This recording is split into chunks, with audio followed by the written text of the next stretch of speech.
Salut les amis! Et alors, aujourd'hui, si je vous dis être habile, qu'est-ce qui vous vient en tête en premier?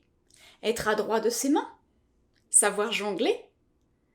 Mais ça serait pas plutôt mieux savoir jongler avec ses idées? Eh ben oui, pourquoi pas? C'est aussi une manière de mieux penser avec adresse et intelligence, être habile. Et comme toute habileté, c'est un art à remettre sur le métier et à exercer à répétition pour le maîtriser. Et comme toute habileté, il existe des clés pour ouvrir les portes de cet art. C'est une opportunité rêvée pour faire découvrir aux enfants leur pouvoir de penser, cette faculté de réfléchir sur leurs expériences, de trouver des voies pleines de sens pour leur existence, de les aider à grandir pour devenir de plus en plus eux-mêmes avec justesse et authenticité. Et parce qu'on pense tout le temps, autant mieux penser.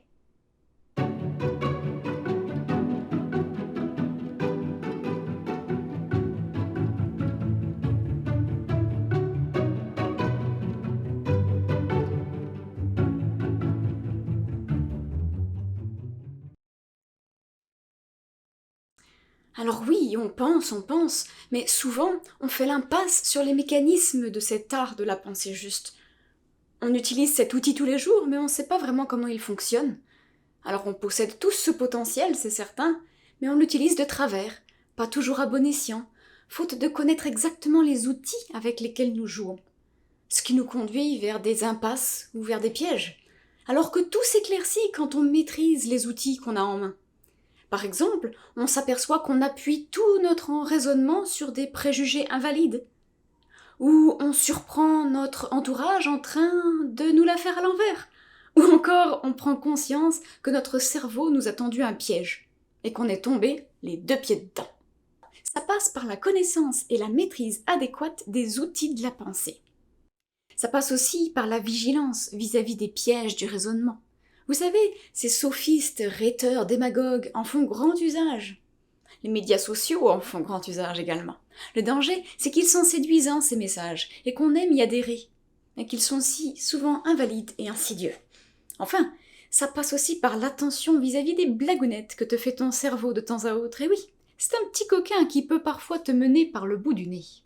Alors toi aussi, si tu te poses des questions et que tu veux y répondre de manière les plus adéquates et précises possible, sans te laisser influencer par les pièges de ton cerveau ou par les pièges des rhéteurs et des sophistes sur les médias sociaux, alors on va voir aujourd'hui avec quels outils les détectives des idées des philonautes partent en mission. Et toi aussi, tu vas pouvoir les mettre dans ta besace pour être enfin prêt à débuter l'enquête. Et avant d'aller plus loin, si tu veux faire partie de notre communauté des philonautes et commencer la recherche avec d'autres détectives, et si tu veux obtenir un excellent jeu défi que j'appelle la perspicacité, la cité des idées perspicaces, alors assure-toi de te rendre sur notre site internet où tu vas trouver des détectives secrets et tu vas juste pouvoir rentrer ton courriel, ton prénom et obtenir ainsi ce merveilleux jeu défi-là gratuitement. Alors allons-y sans plus tarder avec la checklist du vaillant philonaute. Comme on l'a expliqué dans la vidéo précédente, que tu ferais bien d'aller voir si tu l'as pas encore fait, l'enquête des philonautes commence par l'étonnement. Tiens, c'est bizarre. Ben, pourquoi pas? Et oui, et de cet étonnement naît une question, née de l'expérience qu'on a vécue. Cette question, ce n'est que la pointe de l'iceberg. Alors on se pose une question parce qu'on trouve que quelque chose fait problème. On va alors enfiler nos tubas et nos bonbonnes d'oxygène et on va faire de la spéléologie, plonger au cœur de ce problème pour y découvrir tous les aspects. Peut-être que si on creuse et qu'on va dans les profondeurs, on va trouver des problèmes d'ordre politique et social. Et on va se poser des questions comme « Peut-on manger des animaux et les aimer en même temps? Y a-t-il des vies qui sont plus importantes que d'autres? Et diviser un gâteau en parts égales, est-ce que c'est toujours juste? » On pourrait aussi trouver des questions de logique. Par exemple, quand ma mère me demande de finir mes petits pois, sous prétexte qu'il y a beaucoup de gens qui n'ont rien à manger. Est-ce qu'elle donne des arguments valides?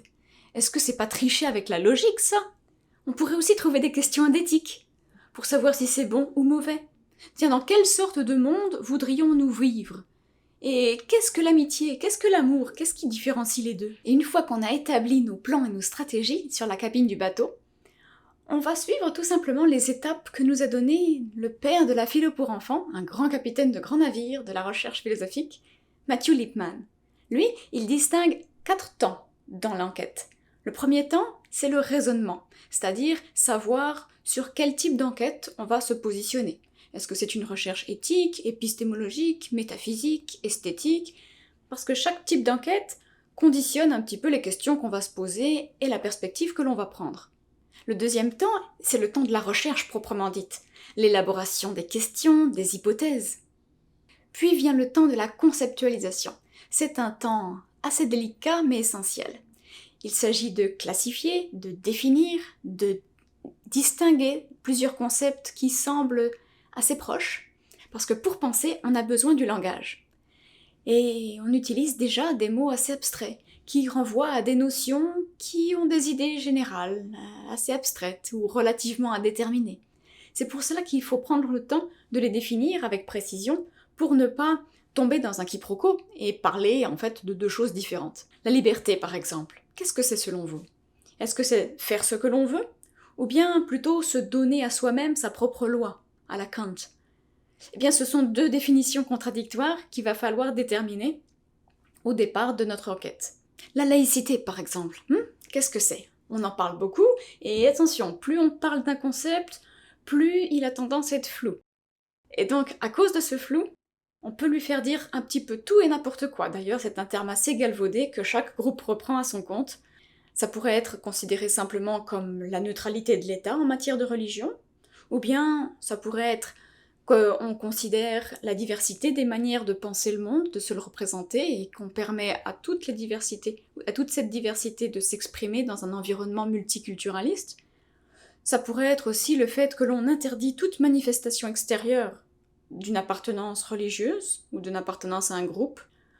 Et par extension, on pourrait même se servir de ce concept comme prétexte à la réaffirmation de certaines origines culturelles et cultuelles, parfois fantasmées. Alors la conceptualisation permet de passer de cette notion indéterminée à un concept plus défini, plus précis, grâce à la définition, à la distinction, et on dessine les contours du sens qui est contenu par le mot, qui est porteur d'un certain poids.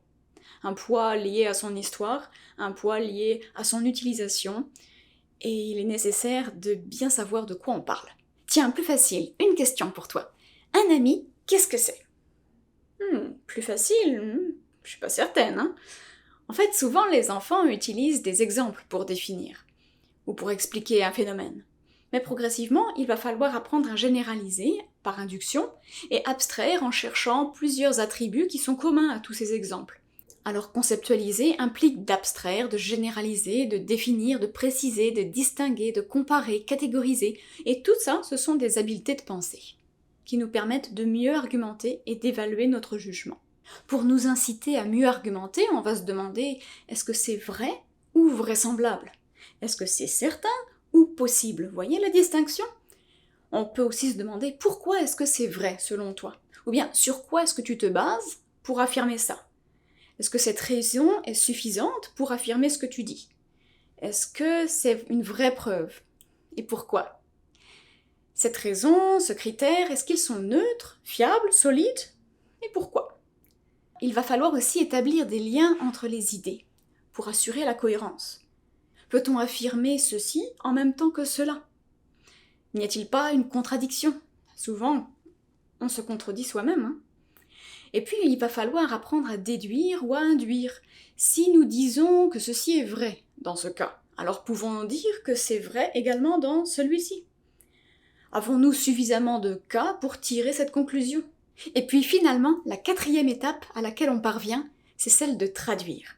Cette compétence, c'est celle qui nous permet de nous éveiller le plus sur le monde et sur les autres, celle qui nous permet de nous mettre à la place et de comprendre le cheminement de pensée qu'a fait un autre.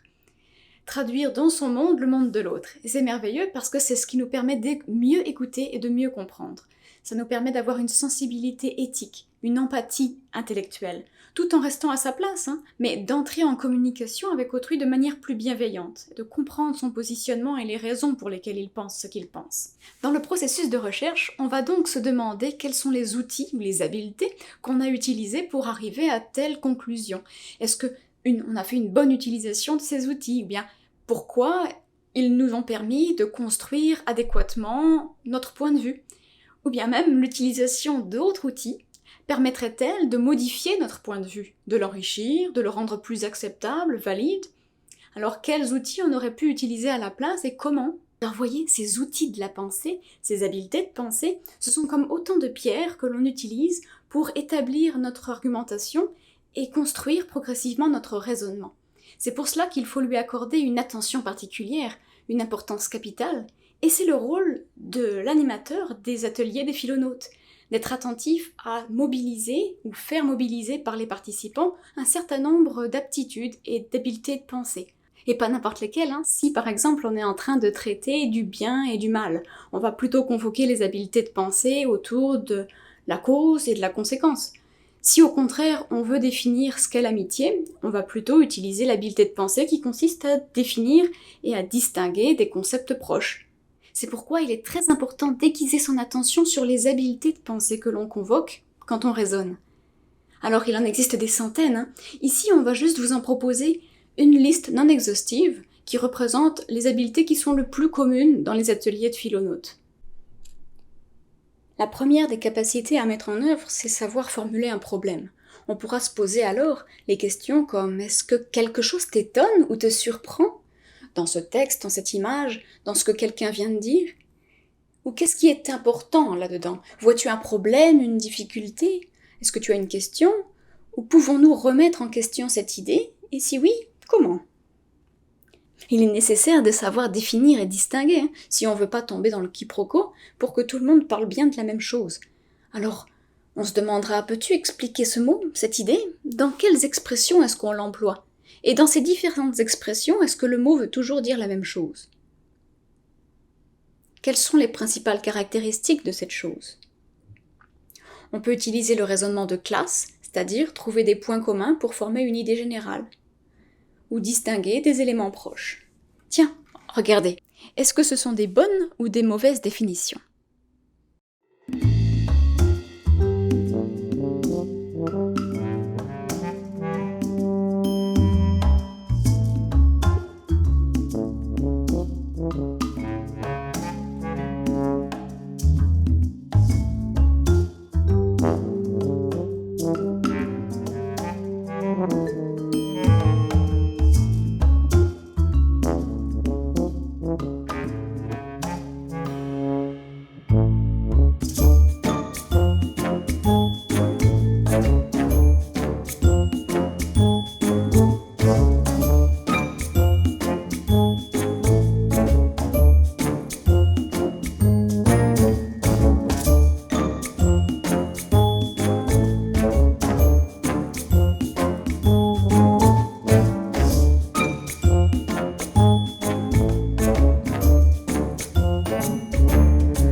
De la même manière, au début de l'enquête, on va prendre le temps de poser sur la table tous les présupposés de la question ou de la thématique. Ça va nous éviter de tomber dans le piège du prêt-à-penser. Ce serait dommage quand même. Alors d'après vous, lesquelles de ces affirmations contiennent des présupposés?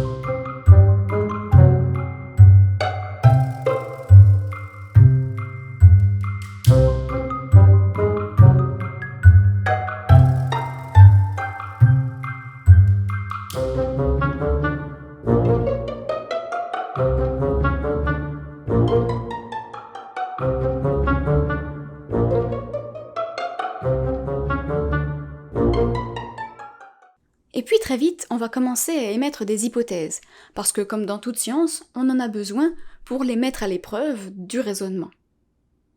Puis on va donner des exemples. Peux-tu donner un exemple de ce que tu affirmes? Cet exemple est-il bon selon toi? Et des contre-exemples. Peux-tu trouver une situation où ce que tu dis serait faux ou impossible? Ce contre-exemple est-il bon selon toi? Rend-il nécessairement fausse l'idée qui a été défendue plus tôt? Que devons-nous penser d'une idée si nous n'arrivons pas à trouver de contre-exemple qui permet de la rendre fausse?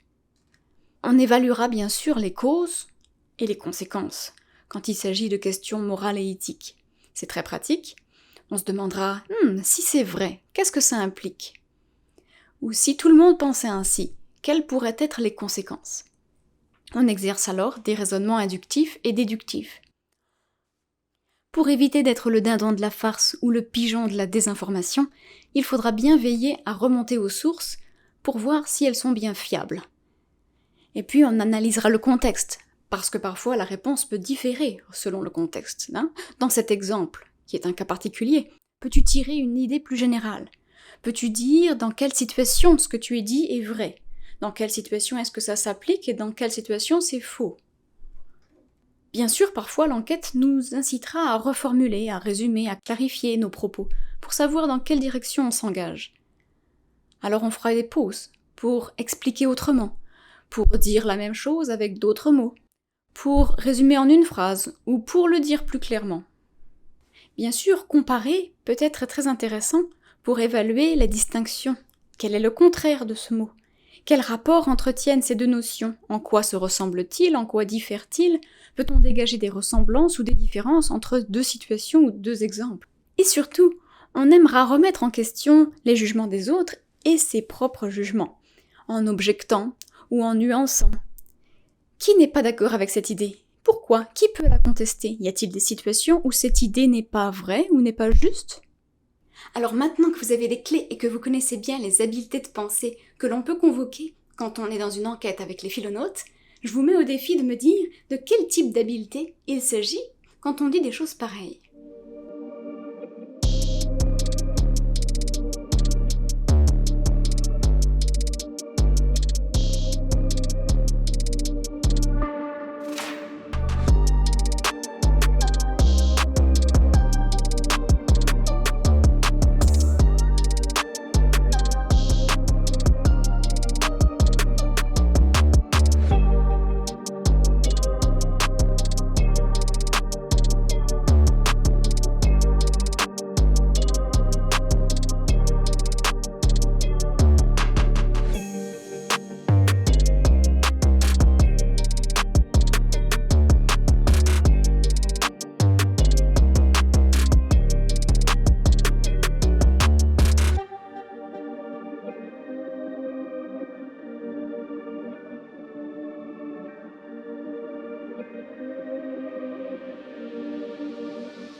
Pour mieux comprendre comment ça se passe sur le terrain et derrière les coulisses de l'enquête, un envoyé spécial a infiltré les cabinets des détectives juste pour vous. Alors lançons-nous sur les pistes de l'enquêteur, et parce que la discussion philosophique est une enquête de détective semée de tentatives qui réussissent ou qui échouent, parcourue d'embûches, de fils que l'on tire ou que l'on abandonne, nous conserverons les traces de ces corrections, en barrant tel mot, en ajoutant telle ou telle précision dans une question initiale, ou en généralisant la formulation. On valorise le processus plutôt que le résultat, puisque c'est justement le cheminement qui nous amène à mieux penser. Et puis on dédramatise l'erreur, puisque c'est justement grâce à elle que l'on pense mieux et qu'on peut progresser. Ce n'est en fait rien d'autre que le processus même de recherche. Est-ce qu'on peut voyager dans le temps? Pourquoi pas? Qu'est-ce qui pourrait empêcher de se déplacer dans le temps? On se déplace bien dans l'espace. Moi, je trouve que c'est difficile à imaginer, justement. Dans l'espace, tu fais des mouvements, des gestes, tu bouges, c'est facile, tu vois, mais dans le temps, tu peux pas. C'est comme si t'étais collé sur un point du fil du temps. C'est pas toi qui bouges, c'est le temps, et donc tu avances au même rythme que lui. Moi, je pense que pour savoir si on peut vraiment, il faudrait savoir si c'est possible, qu'est-ce que ça nécessiterait? Faudrait peut-être une machine super perfectionnée, mais les ingénieurs inventent des nouvelles machines tous les jours, alors on l'a déjà imaginé cette machine. On peut voyager dans le temps, la preuve, c'est ce que font Marty McFly et Emmett Brown quand ils retournent vers le futur. Mais ça, c'est un film, c'est de la science-fiction, c'est pas réel. Tu veux dire que si on pouvait voyager dans le temps, ça veut dire qu'on pourrait vivre à l'époque de tes arrière-grands-parents et tu pourrais parler avec tes ancêtres? Ouais, moi je suis d'accord avec Mathis. Et je voudrais ajouter que d'ailleurs, si tu habites dans le passé, tu agirais, tu ferais des trucs, tu serais pas là juste comme un fantôme, tu vois, alors tes actions auraient des impacts.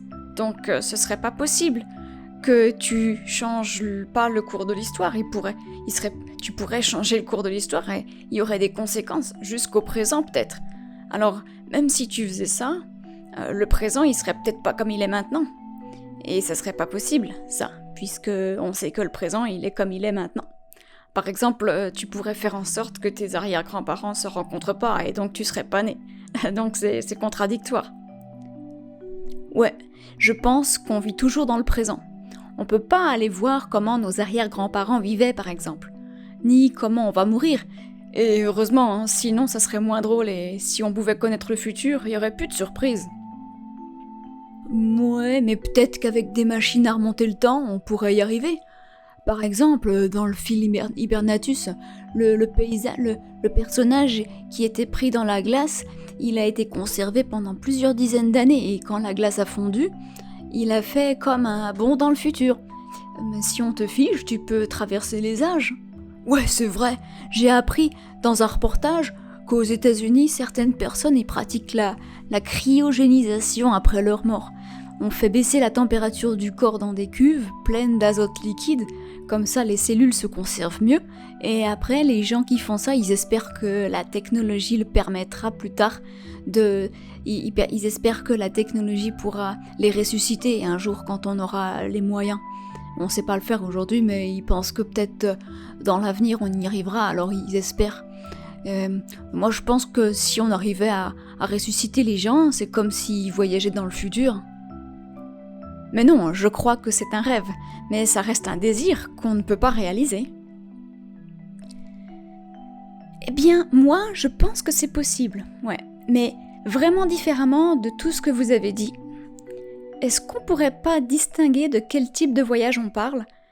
Parce que je suis d'accord avec toi, Mathis, c'est pas possible de te déplacer avec ton corps dans une autre époque, en tout cas aujourd'hui, mais si on peut pas le faire avec le corps, on peut peut-être voyager par contre avec la pensée. Je pense même que c'est rare de vivre dans le présent. J'ai entendu des adultes qui s'entraînent à faire ça, et ils appellent ça la pleine conscience. Et ils ont l'air d'avoir des difficultés à y arriver dans cet état-là. Il faut être super concentré et entraîné, un peu comme des sages tibétains. Alors pour moi, je pense que c'est vrai.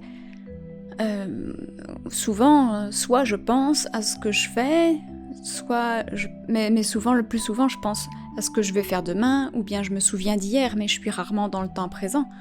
Par exemple, quand je rêve, c'est comme si je revivais des choses que j'ai vécues avant, dans la journée ou quand j'étais petite. Mais dès que je pense, je voyage ailleurs dans ma tête. Et je pense quasiment tout le temps, alors c'est comme si j'étais jamais vraiment là. Oui, c'est vrai, on peut même faire des rêves prémonitoires parfois, et on imagine à l'avance ce qui va se passer dans l'avenir. Mais je comprends pas bien où est-ce que vous voulez en venir. Quand on voyage, on peut se déplacer dans l'espace, mais on peut pas faire de mouvement dans le temps. Le temps c'est juste abstrait, on peut pas le toucher, tant qu'on peut pas s'y déplacer. Mais écoute, même quand je regarde les vieilles photos avec ma grand-mère, et qu'elle me raconte comment c'était à ce moment-là, j'essaye de m'imaginer. Je pense que je suis pas vraiment dans le présent à ce moment-là. Quand j'imagine, je suis ailleurs, dans l'espace comme dans le temps. On dit même parfois que c'est comme si j'y étais. Et on dit aussi que je suis absorbée dans un livre. C'est bien que je suis pas vraiment dans le présent à ce moment-là. Mais qui nous dit que tu n'as pas une impression seulement? Peut-être que tu ne voyages pas vraiment, c'est une illusion. On n'a pas de preuve matérielle de l'existence de ce voyage. Et est-ce que l'absence de preuve suffit pour dire qu'une chose n'existe pas?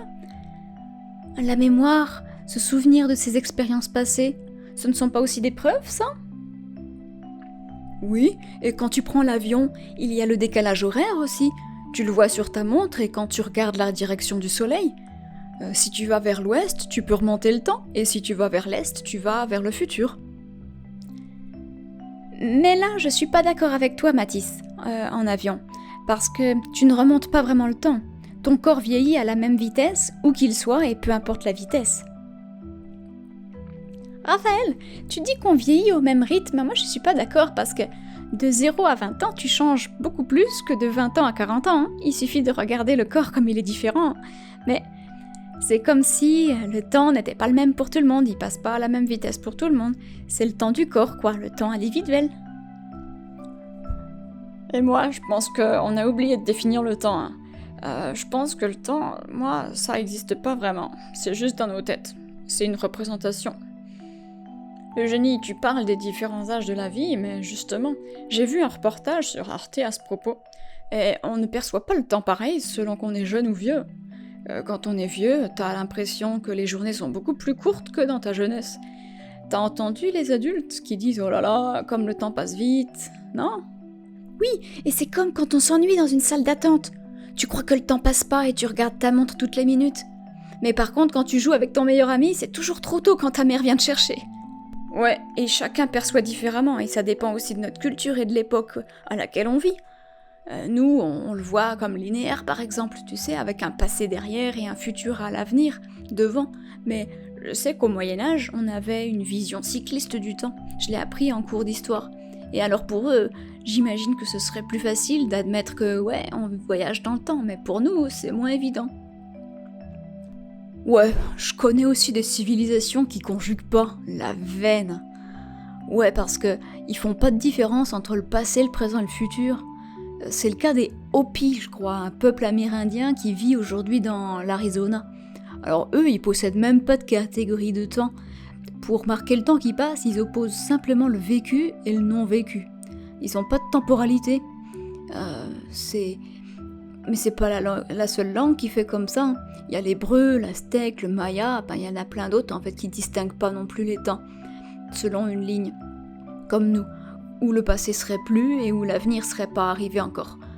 Mais par exemple, ils peuvent dire quelque chose comme « il dormir 6 heures », et cette phrase peut s'interpréter de plusieurs façons. Hein.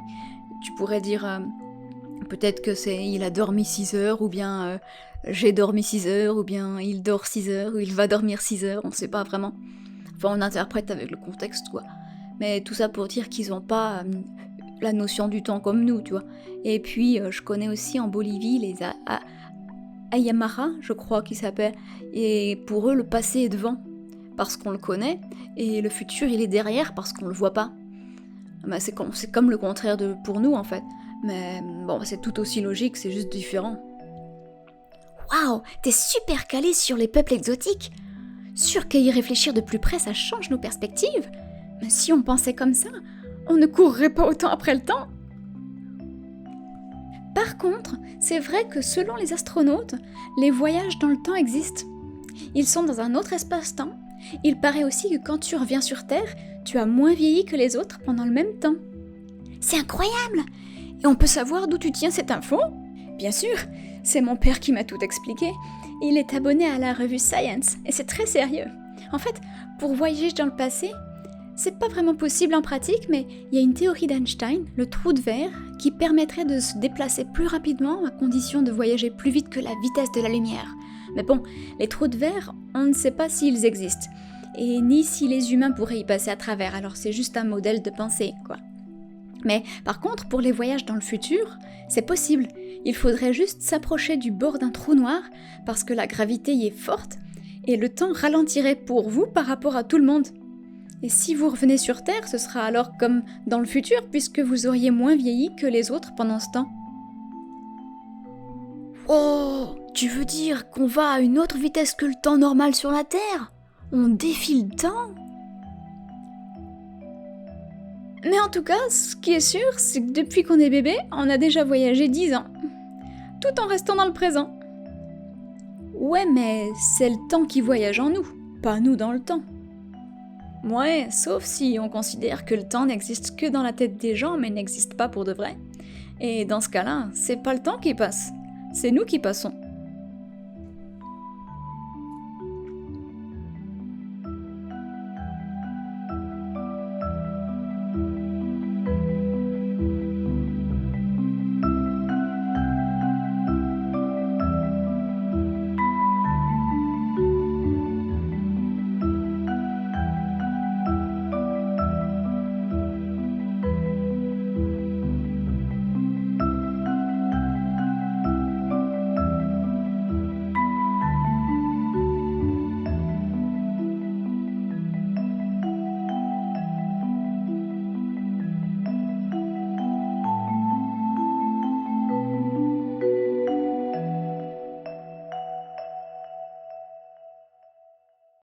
Et n'oublie pas, si tu veux être plus réactif et manier tes idées avec tact et dextérité, et surtout si tu ne veux pas être attrapé dans les filets des espions sophistes comme un vulgaire pigeon, et si tu ne veux pas tomber dans les pièges de ton propre taquin de cerveau, ne manque pas l'exploration des prochaines vidéos de cette playlist. Et si toi aussi tu veux devenir un apprenti philonote et tenter l'aventure de détective au pays des belles idées, alors assure-toi de te rendre sur notre site internet où tu vas pouvoir télécharger gratuitement notre jeu défi de la cité perspicace, la perspicacité, pour te mettre à l'épreuve dès maintenant. Et si tu sais déjà que c'est pour toi, et que tu veux faire partie de l'équipe des philonautes, alors simplement demande à un adulte auprès de toi de cliquer sous la vidéo sur le bouton qui s'intitule « Joindre les philonautes ». Ça va vous amener à un formulaire d'inscription, tout simplement, vous remplissez nom, prénom, carte de crédit, tout est sécure, et une fois que ça c'est fait, vous cliquez sur « Achat ». Et moi, je vous retrouve de l'autre côté pour vous expliquer exactement la suite de l'aventure. Et en passant, si tu as aimé cette vidéo, mais surtout si tu connais un ami avec qui tu aimerais naviguer dans l'univers des idées, alors sens-toi à l'aise de partager cette vidéo que tu viens d'écouter avec cette personne-là. Elle sera sans doute honorée que tu lui proposes de devenir détective philonaute à tes côtés. C'était Pauline ici, bye tout le monde!